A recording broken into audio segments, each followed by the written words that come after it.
తెలియదు. ఇప్పుడు ఏ సమయంలో ఏం జరుగుతుందో తెలియదు. తెలియనప్పుడు మనకి ఏం చేయాలి చెప్పండి? బహు జాగ్రత్తగా ఏం చేయాలంట? సమయం దేవుడికి ఇవ్వాలి. నువ్వు ఇవ్వకపోతే నీకే నష్టం, దేవుడికి కాదు. నువ్వు ఇస్తే దేవుడు ఏం చేస్తాడు? ప్రొటెక్షన్ చేస్తాడు.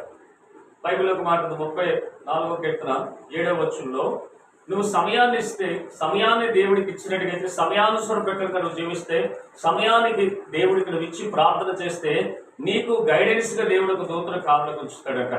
అక్కడ ఏం చెప్తున్నారు చదువుమా?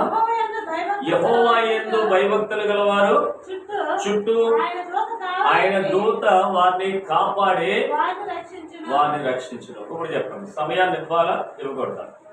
ఇవ్వాలని చెప్పండి. సమయం ఇస్తే మంచిదా, ఇవ్వకపోతే మంచిదా?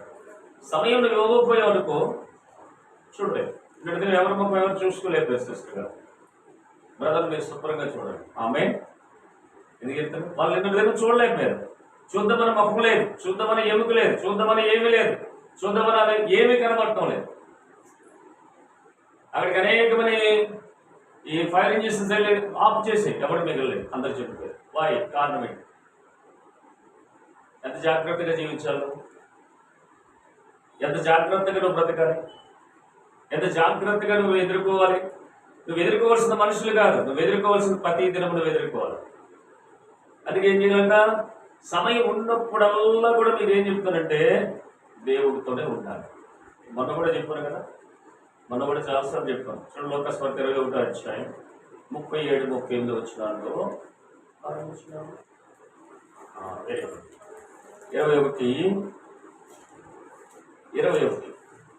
లోకస్వార్త 21:37-38 వచనాలు. ఒళ్ళో పెట్టుకున్న తల్లి బైబిల్ మీరే చదువు.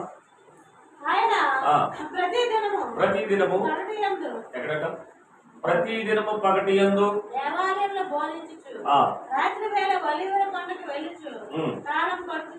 అంటే రాత్రి వెళ్తే ఏం చేస్తాడు ఆయన? యేసు ప్రభు దినచర్య అంటే ఒక దిన పరిచర్య ఏం చేస్తుంది తెలుసా?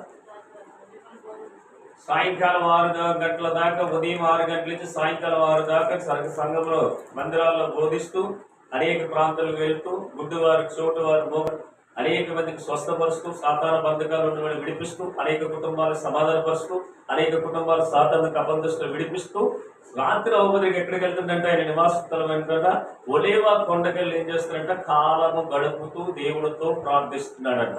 అంటే ఈ విశ్వాన్ని సృష్టించిన సృష్టికర్త 6 అడుగుల ఆజానుభవుడైన యేసుక్రీస్తు ప్రభువారు మనలాగా శరీరధారిగా రోజు కుమారుడుగా మరియమ్మ గర్భంలో